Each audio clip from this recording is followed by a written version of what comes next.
आए अपने तख्लीक के मकसद को सीख लें। यकीन जाने अगर आज आपने अपनी तख्लीक के मकसद को सीख लिया तो नए आसमान और नई जमीन में आप वारिस ठहरेंगे।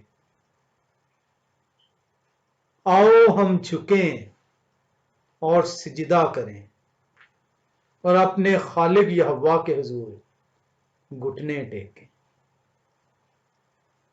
तरीके तक बता दिया गया। कितने कलीसियाएं हैं जो आज सिर्फ आपको यह सिखाया सर को झुका दें, बस सजदा आपसे हटा दिया गया, घुटने टेकना आपसे हटवा दिया गया।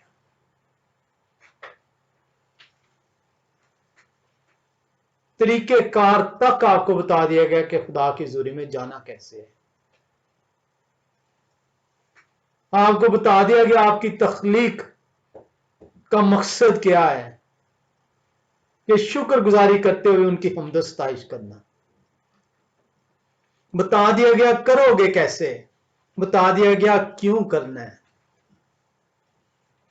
कितना और आसान कलाम आपको सिखाता, आप ही की जुबान में, आप ही की समझ के मुताबिक, आपकी ज़हनी कफियत के मुताबिक, आपकी अकल के मियार के मुताबिक कलाम ने आपको बता दिया कि आपकी तख्लीक का मकसद क्या है, आपको जो उनसे करना क्या होगा, किसके हुजूरी में जाना होगा, क्यों जाना होगा। ज़बूर 95 की पहली 6 आयत आपको ये तमाम बातें जो है सिखाती हैं। ज़बूर 124 हम पढ़ेंगे, वो भी यही चीज बताता है।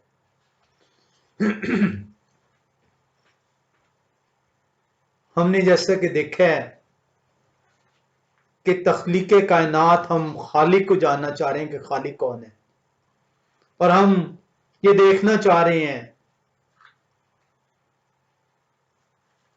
कि क्या मसाया यहोवा है, क्योंकि यहोवा हमें पता चलता है कि वो खालिक है। और ये हमें पैदाइश की जो पहली किताब है कलाम खुदा की पहले बाब की पहली आयत से पता चलता है। आए आज हम थोड़ा सा पहली किताब के मुताबिक जान सके। जैसे कि मैंने कहा कि ये तख्लीक एक वसी भेद है। इस भेद को रब्बे कदूस ने चाहा, जिस तरह उन्होंने चाहा हम सीखेंगे। अगर मैं इसको अपनी समझ के मुताबिक देखूं तो 40 किस्तें भी इसके लिए कम ठहर रही हैं मुझे, लेकिन खुदाए कदूस ने जिस तरह चाहा हम उसे सीखेंगे। क्योंकि मैं और आप नए आसमान और नई जमीन में कलाम खुदा ने बड़े वाज़ेह तौर पे बयान कर दिया है। नहीं क्या हम कर सकते अगर अपने तख्लीक के मकसद को ना जान सके। आए देखें कि तख्लीक या हवा खुदाए कदूस को किस तरह बयान करती है। तख्लीक अपने खालिक को किस तरह जो उनसे बयान करती है।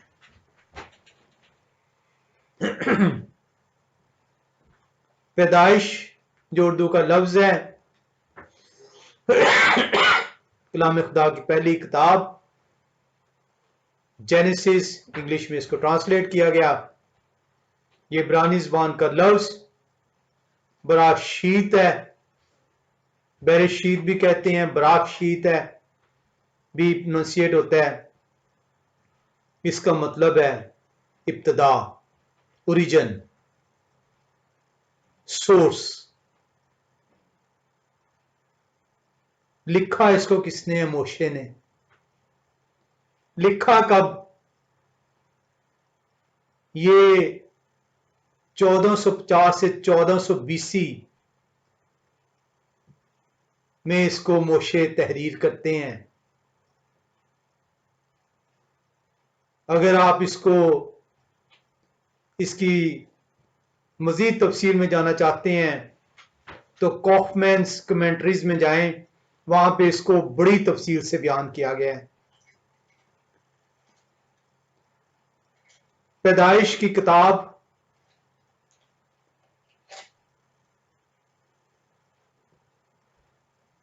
इंसान की ना सिर्फ तख्लीक, इस कायनात की ना सिर्फ तख्लीक, बल्कि इस कायनात का 1/3 तारीख को बयान करती है। 1/3 ऑफ ह्यूमन हिस्ट्री को बयान करती है।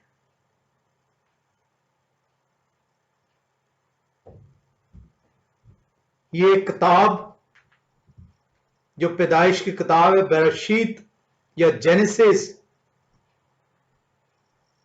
ये आपको ना सिर्फ इस कायनात, इस मादे जो कि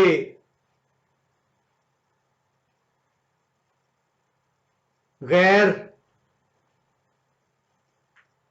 शक्ल में था, उसको बयान करती है, उसके हर पहलू को बयान करती है। आपने पैदाइश पहले बाब के अंदर इसको देखा। आए हम नए ऐनामे के अंदर भी देखते हैं 11वें बाब की 3री आयत में, 11वें बाब की इब्रानियों का खत 11वां बाब, और अगर आप 3री आयत में आए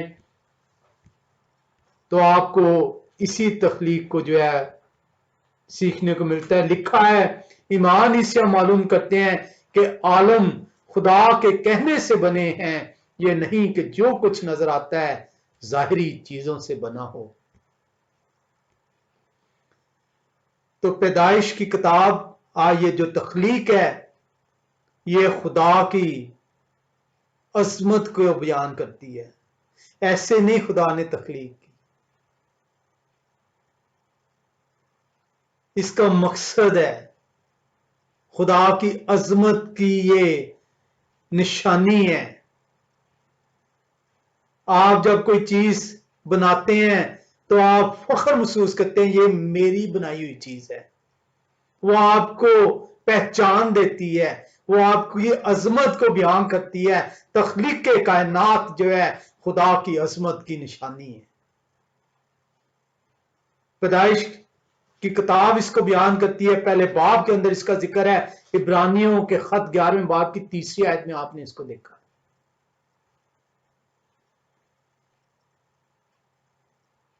इस पैदाइश की किताब में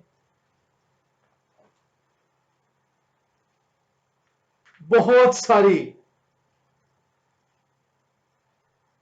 चीजें जो आप देखते हैं, जो आपको नजर आती हैं,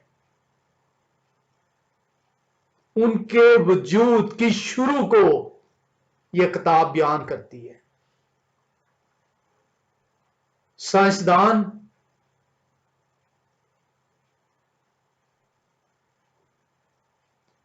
घंटों सर्व कर रहे हैं, मिलियंस बिलियंस ऑफ डॉलर्स इस्तेमाल कर रहे हैं इस वजूद को तलाश करने के लिए, इस वजूद के आंसर को ढूंढने के लिए। कलाम खुदा आपको जो उनसे वाज़े तौर पर इसको बयान कर देता है।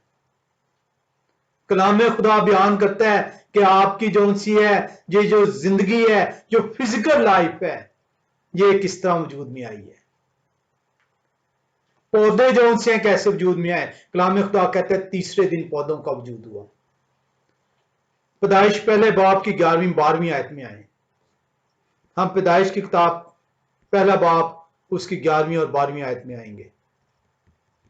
कलाम खुदा बयान करता है, और खुदा ने कहा कि जमीन घास और बीजदार बूटियों को और फलदार दरख्तों को जो अपने अपने जिन्स के मुआफिक फलें, और जो जमीन पर अपने आप ही में बीज उगाए, और ऐसा ही हुआ। तब जमीन ने घास और बूटियों को जो अपने अपने जिन्स के मुआफिक बीज रखे और फलदार दरख्तों को जिनके बीज उनकी जिन्स के मुआफिक उनमें है वो गाया। और खुदा ने देखा कि अच्छा है, और शाम हुई और सुबह हुई, सो तीसरा दिन हुआ। शुक्र खुदा का कि आपने देखा कि जितने ये फल हैं, ये जो पौधे हैं, ये किस तरह वजूद में आए। लेकिन शायद आपने समझा नहीं। आपने पढ़ा जरूर, आपने सुना जरूर, लेकिन जाना नहीं कि खुदा ने इसमें कहा क्या है, किया क्या है। खुदा ने जमीन को हुक्म दिया है।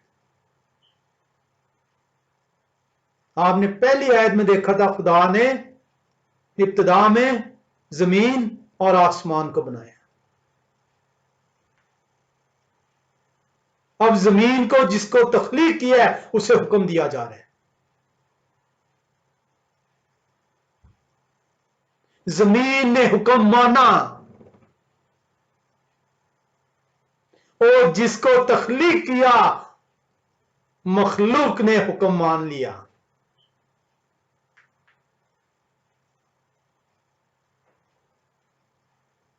कोई पौधा, कोई पेड़, कोई फल नहीं था उसके ऊपर,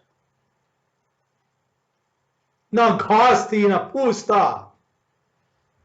हुक्म दिया, अपनी तख्लीक को तख्लीक उस हुक्म की बजा दिलाई, इसलिए क्योंकि तख्लीक का काम हुक्म मानना है खालिक की। शर्म शर्म महसूस करें, उसी जमीन से आपको उठाया गया है और आप कहते हैं कि मुझे अपने खालिक के हुक्म की जरूरत नहीं रही। आपने अपने वजूद का इनकार कर दिया। जिस जमीन ने खुदा के हुक्म को माना, उसी जमीन से, उसी खाक से आपको पैदा किया गया, आपने खुदा के हुक्म का इनकार किया।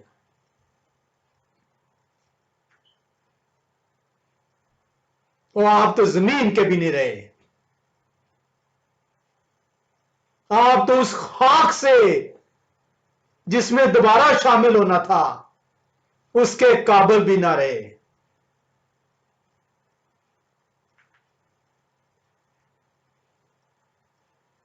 और आप कहते हैं कि हमें हुक्मों की जरूरत नहीं।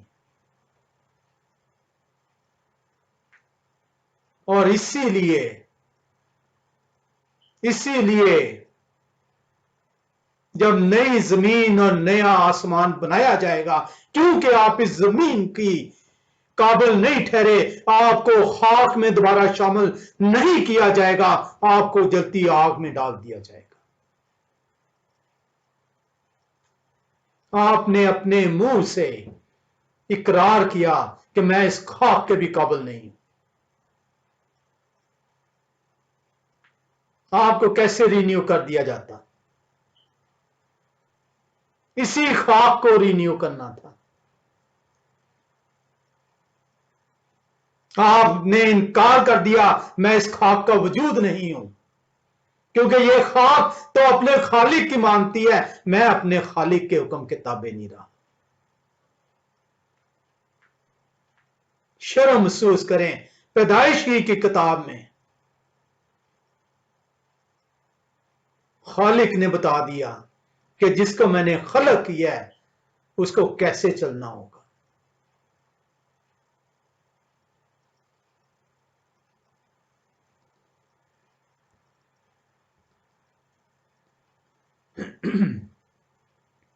जानवरों की तख्लीक कलाम खुदा में पैदाइश की किताब में बताता है 5वें छठे दिन में।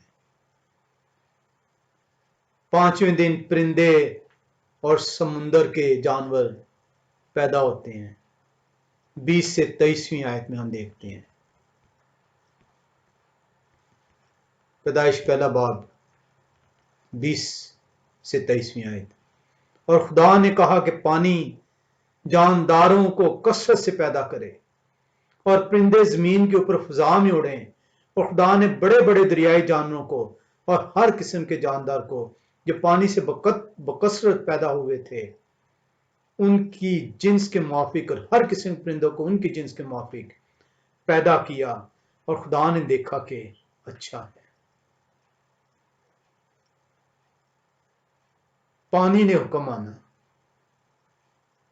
और खुदा ने कहा कि पानी जानदारों को कसरत से पैदा करे।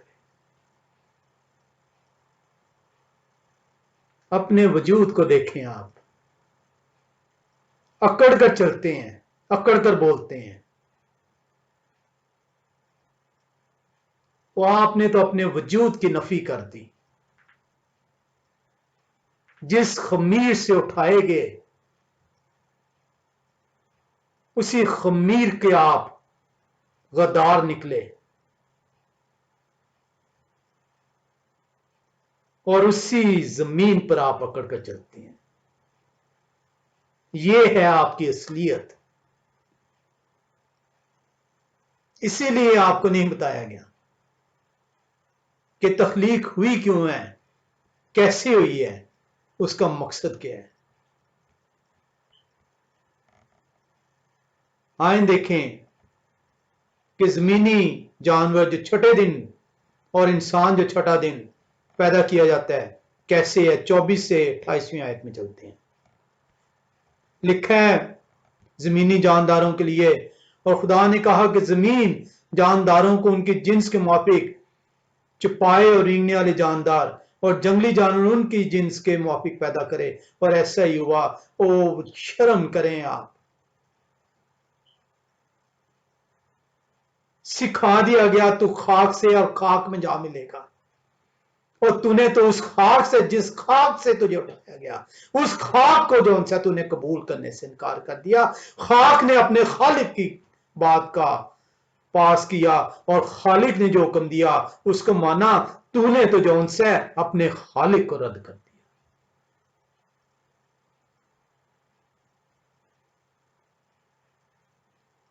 जानवर आपसे अच्छे हैं। ये है औकात। इसीलिए मसाया ने कहा था कि शरीयत का आसमान और जमीन टल जाएंगे, लेकिन शरीयत का एक नुक्ता या एक शोशा भी हरगिज़ न टलेगा।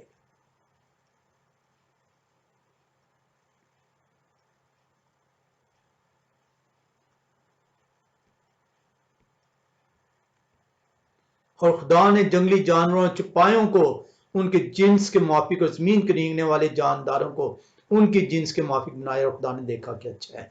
इंसान के लिए फिर खुदा ने कहा हम इंसान को अपनी सूरत और अपनी शबीह की मानद बनाएं, और वो समुद्र की मछलियों और आसमान के परिंदों और चौपायों और तमाम जमीन और सब जानदारों पर जो जमीन पर रेंगते हैं इख्तियार रखें।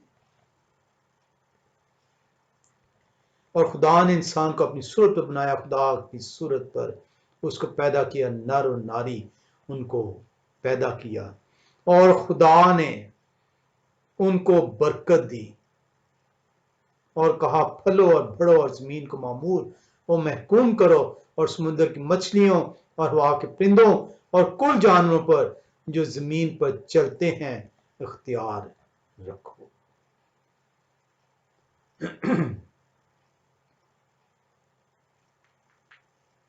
पैदाइश की किताब आपको बहुत सारी शुरुआत के मुतालिक बताती है।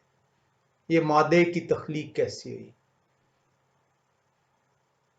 आपको बताती है जिंदगी के वजूद को, चाहे वो चरिंद है, चाहे परिंद है, चाहे जंगली जानवर है, चाहे समुद्री जानवर है, चाहे हवा के परिंदे, चाहे जमीन के परिंदे, चाहे इंसान। पहला ब्याह जो उनसे ब्याह का आगाज तख्लीक कायनात आपको बताती है दूसरे बाब की 18वीं आयत में और 21 से 24वीं आयत में, और इसी चीज को मत्तित्याह रसूल जो है 19वें बाब की 4 से 6 आयत में बयान करते हैं। आए हम देखते हैं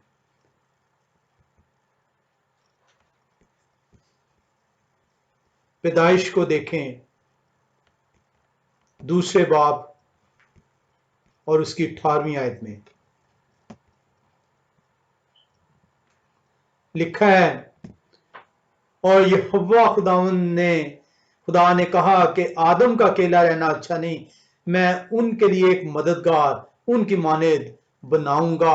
और जब आप इसकी जो है आयत नंबर देखते हैं 21 से 24, और लिखा है, यहोवा खुदा ने आदम पर गहरी नींद भेजी और वो सो गए, और उन्होंने उनकी पसलियों में से एक को निकाल लिया और उनकी जगह गोश्त भर दिया।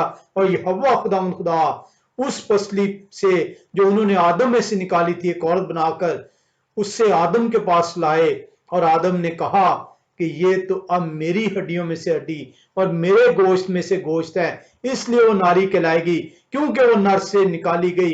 इस वास्ते मर्द अपने मां बाप को छोड़ेगा और अपनी बीवी से मिला रहेगा। पहली ब्याह जो ब्याह की शुरुआत पैदाइश बयान करती है, और इसी को मुत्तिया रसूल 19वें बाब की 4 से 6 आयत में बयान करते हैं।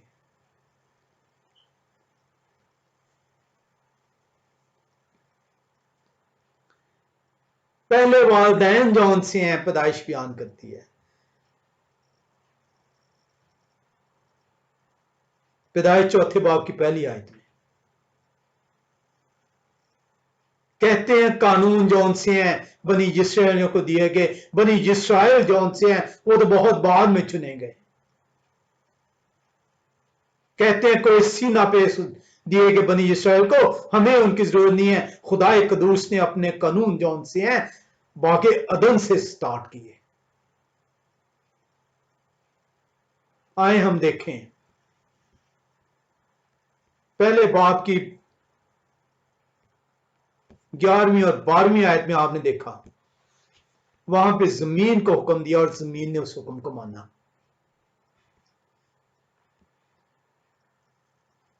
21 से 22वीं आयत के अंदर हुक्म है, 24 से 25वीं आयत में हुक्म है, 28वीं आयत में हुक्म है। 11 से 12वीं आयत में आप देखते हैं कि जमीन को कहा, खुदा ने कहा कि जमीन घास और बीजदार बूटियों को और फलदार दरख्तों को जो अपनी अपनी जिन्स के मुताबिक फले और जो जमीन पर अपने अपने अपने आप ही में बीज रखे उगाए, और ऐसा ही हुआ। खुदा कदूस हुक्म देते हैं जमीन को, जमीन मानती है। आप कहते हैं हुक्म तो जौन से हैं कोई सीना पर दिए गए।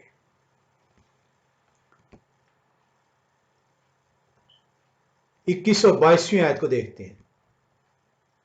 लिखा और खुदा ने बड़े बड़े दरियाई जानवरों को और हर किस्म के जानदार को जो पानी से बकसरत पैदा हुए थे उनकी जिन्स के मुआफिक और हर किस्म के परिंदों को उनकी जिन्स के मुआफिक पैदा किया। और खुदा ने देखा कि अच्छा, खुदा ने उनको ये कहकर बरकत दी।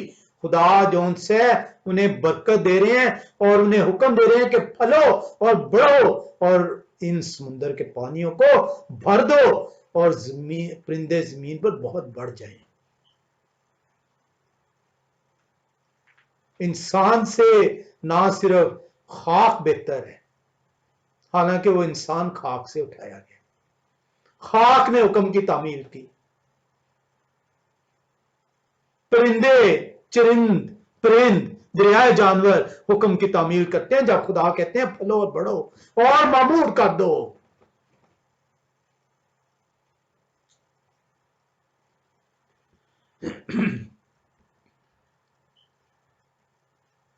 अट्ठाईसवीं आयत में देखें, इंसान को भी हुक्म दिया गया। आप ये मत समझें कि आपको नहीं हुक्म दिया गया। और खुदा ने उनको बरकत दी और कहा कि फलो और बढ़ो और जमीन को मामूर और महकूम करो।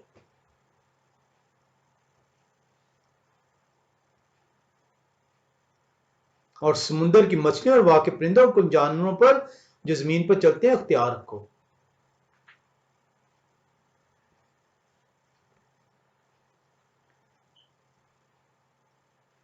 ये थे वो जो कुदरती हुक्म खुदाए कदूस ने इंसान को दिए। पैदाइश की किताब हुक्मों का आगाज ही जौन से इंसान की तकलीफ से स्टार्ट हो गया था। इंसान के लिए, इंसान से पहले जमीन को हुक्म दिया गया, इंसान से पहले जानवरों को हुक्म दिया गया। सिर्फ इंसान ने हुक्म की बेहुरमती की, और आप अपने आप को जानवर से बेहतर समझते हैं। आज आपको आपकी औकात जौन सी कलाम खुदा ने बताई है। पहला गुनाह जौन सा है, पैदाइश दूसरे बाब में चलते हैं, 16 से 17वीं आयत में आते हैं।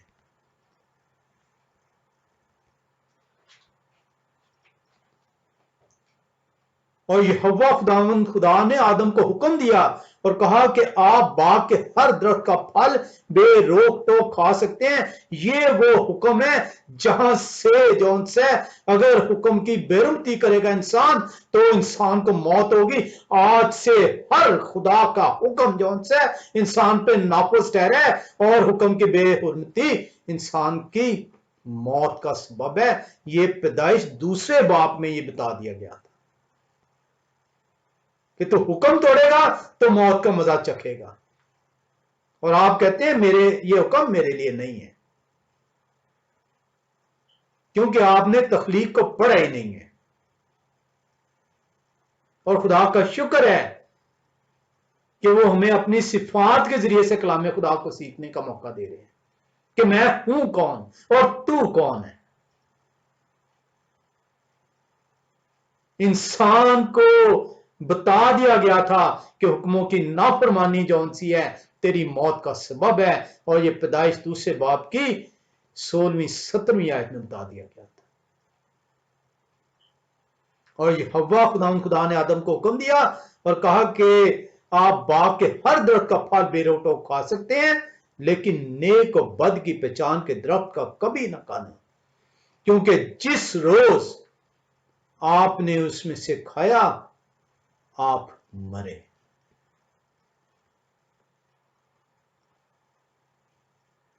और आप देखते हैं कि आदम और हवा तीसरे बाब की 6वीं और 7वीं आयत में इस हुक्म की बेरुमती करते हैं, खुदा की हुजूरी से दूर ठहरते हैं। उनकी रूहानी मौत हो चुकी, अब जिस्मानी मौत का इंतजार है।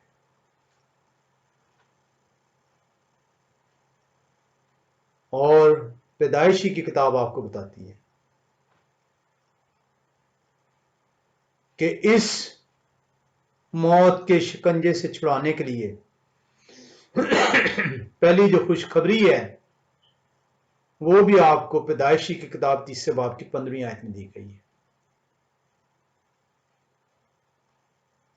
कहते हैं जी कि ये रस्में यहूदियों के लिए हैं और यहूदी खुदा की चुनी हुई कौम है। ये भी अभी हम देखते हैं कि चुना कब गया है, शुरुआत कब हुई है। उस वक्त तो बनी इस्राइल का वजूद भी नहीं था। जब खुदा ने कौम को चुन लिया था, उस कौम में से जो है जब वो चुनते हैं तो बनी इस्राइल जो उनसी है वो निकल के उभरती है।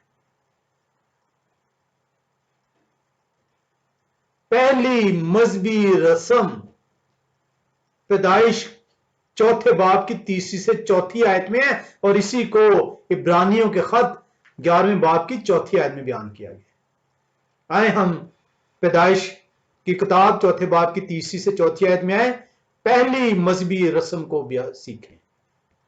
पैदाइश की किताब चौथा बाब 3री से 4थी आयत। और हाबल भी अपनी भेड़ बकरियों के कुछ पहलौठे बच्चों का और कुछ उनकी चर्बी का हदिया लाया, और यहोवा ने हाबल को और उनके हदिया को कबूल किया। आप देख रहे हैं कि चंद रोज के बाद यूं 3री आयत से कि कायन अपने खेत के फल का हदिया यहोवा के वास्ते लाया, और हाबल भी अपनी भेड़ बकरियों के कुछ पलौठे बच्चों का और कुछ उनकी चर्बी का हदिया लाया। और यहोवा ने हाबल को और उसके हदिया को मंजूर किया। ये है वो पहली मजहबी रस्म जिसकी अदायगी हुई है। पैदाइश चौथे बाब की 3री 4थी आयत बयान करती है। आप कहते हैं ये मजहबी रस्मात आपके लिए नहीं है। आपने कलाम पढ़ा होता, सीखा होता, समझा होता, रुजू किया होता तो कलाम आपको सिखाता। आए देखें कि जिस बनी इस्राइल से आपको नफरत है, खुदा कदूस किस तरह उन्हें चुनते हैं और खुदा कदूस कहते क्या उनके बारे में। पैदाइश 12वें बाब में हम आएंगे।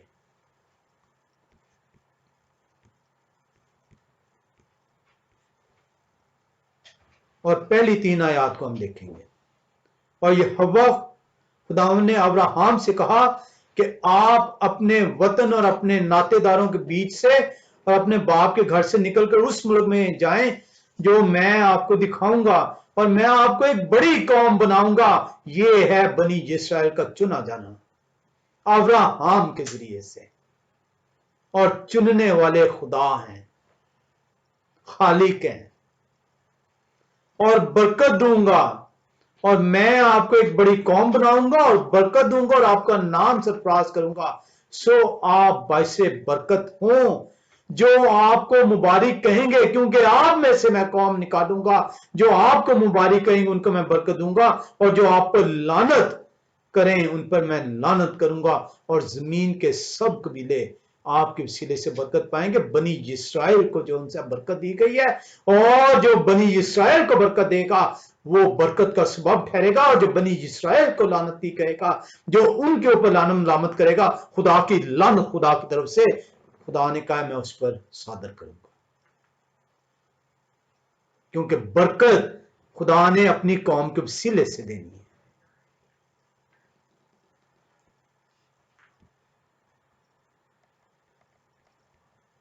कलाम खुदा के लिए आपको बैठना पड़ेगा, सीखना पड़ेगा, झुकना पड़ेगा। वक्त की कमी के बायस जो उनसे जो है हम यहाँ पे आज इसको ख़त्म करेंगे।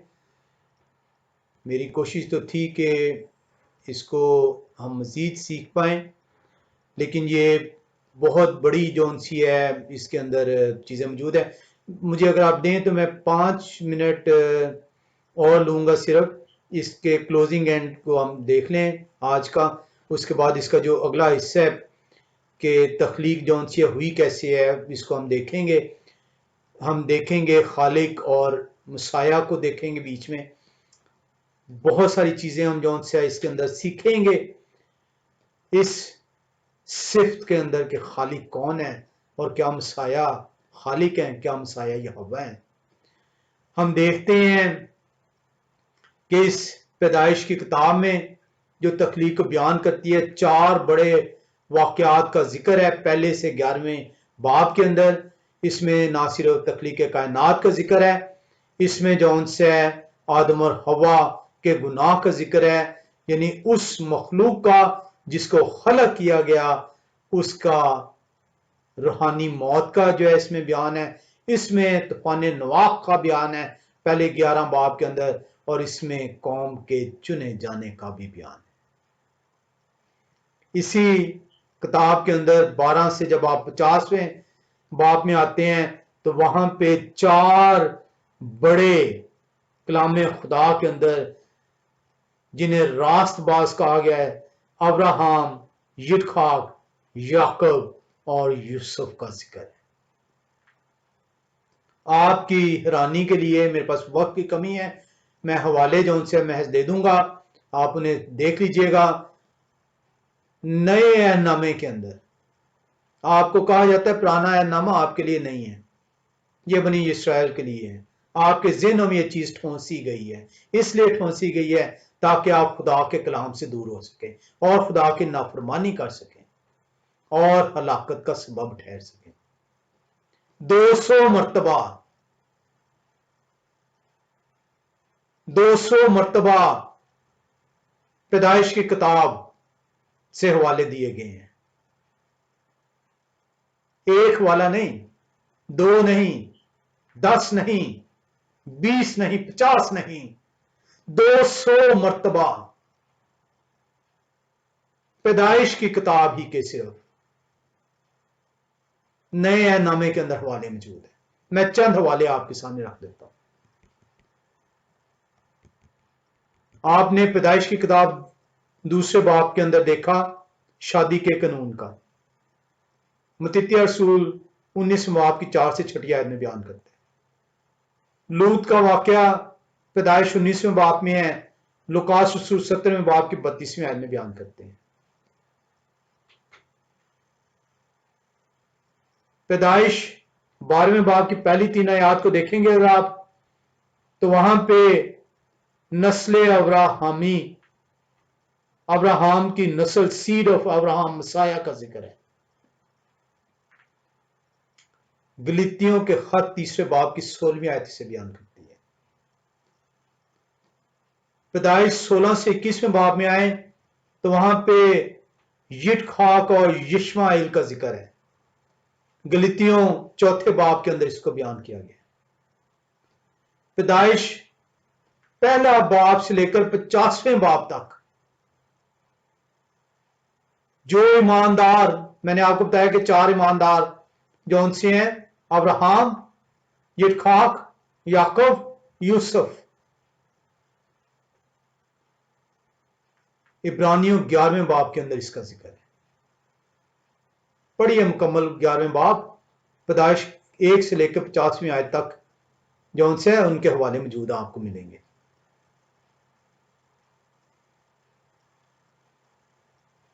तमाम के तमाम 50 बाब नहीं, पहले बाब से 50वें बाब के अंदर आपको हवाले इब्रानियों के खत 11वें बाब मिलेंगे। 200 मरतबा कलाम खुदा के अंदर नए अहदनामा में पैदाइश के हवाले जो है दिए गए। पैदाइश की किताब जो सी है, यह आपको सबक देती है कि आपके खालिक जो कहते हैं वो माने रखते हैं, जो हुक्म देते हैं उसकी तामील होती है। आपने इसे पैदाइश 2:17 के अंदर देखा, पैदाइश 12वें बाब की पहली 3 आयत के अंदर देखा, 17वें बाब के अंदर आप देखते हैं।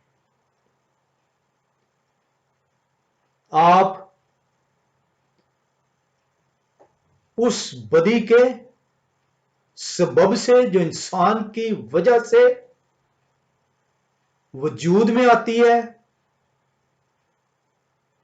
इंसान की सजा को देखते हैं तूफान नवाह के अंदर। मत समझें कि आपको पानी से जो से नहीं मारा जाएगा, क्योंकि खुदा ने कहा है और जो वो कहते हैं वो करते हैं, लेकिन मारा जाएगा क्योंकि ये भी खुदा का कहना है।